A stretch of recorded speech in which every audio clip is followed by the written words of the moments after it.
Hi, this is Sherry Veronica. This is what Jamel Lorenzo Hunte looks like. Okay, this is him here in the Nation News when they're talking about the artist. His face is right next door. Is right next door, so it could be misinterpreted. Sometimes Bajans only look at, well, not sometimes. Most of the time, Bajans only look at photos. When you put it up and the little blurb you have underneath, that's all they look at.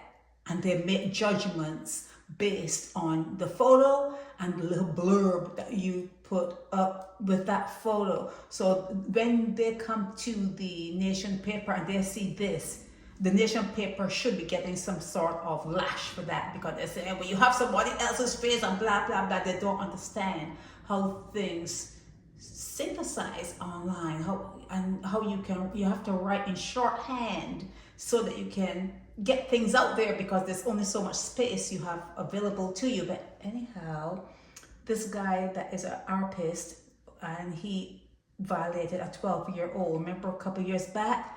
His name is Jamel Lorenzo Hunte. I think there's an E here, not A. Lorenzo Hunte. And it's strange when you're reading about him, because they're saying that he wants to have some sort of counseling. He's open to counseling, whether or not he goes to jail, whether or not he is sent to jail. What am I reading? What is it that I'm seeing here? Okay, so he's convicted of doing what he did to a first former 2 years ago, and he's open to counseling. You think he's open to counseling? You need to be telling him what's going to happen to him.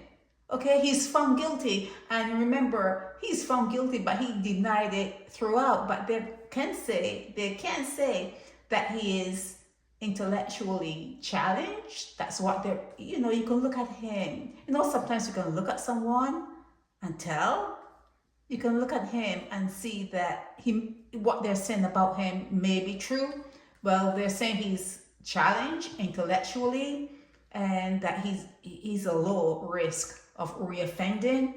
And he's saying that he went to the school, he went to see the principal was busy, and he just walked off and talked to a group of people, kids, and then he left the school. But the little girl is saying that she was with a group of kids and they all went on their way, and she was walking by herself alone, and she felt someone grab her and she passed out. Okay, people didn't believe it in Barbados. People didn't believe it, but he was found guilty. Okay, it's not statutory, it's straight up the R thing. Okay, so she passed out, and she said that when she woke up, he was violating her.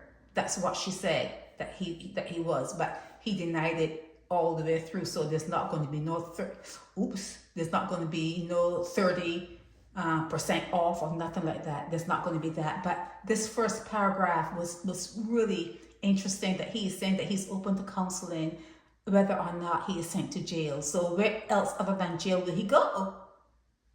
Just released? Just let him go? And they're saying that since he was, brought up on charges for whatever he was brought up on, before he was working, and then he found difficulty getting work afterwards. So that means he was out on bail. He got bail. Someone bailed him out. Anyhow, yeah. So they have to wait to see now, per the submissions, what he's going to get. And like I said, it's not him. This is Jamel here. I'll put his face on the blog and block this guy out, because Bajans are real funny with things, because they don't read. They're not reading. In fact, I'm not blotting him out. I'll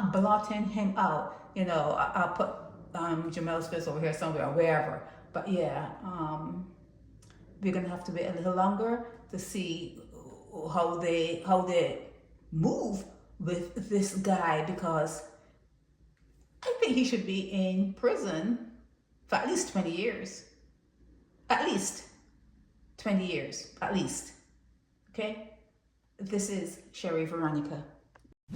Help me spread the word about Naked Departure via social media. Subscribe and share to show support and love for our channels.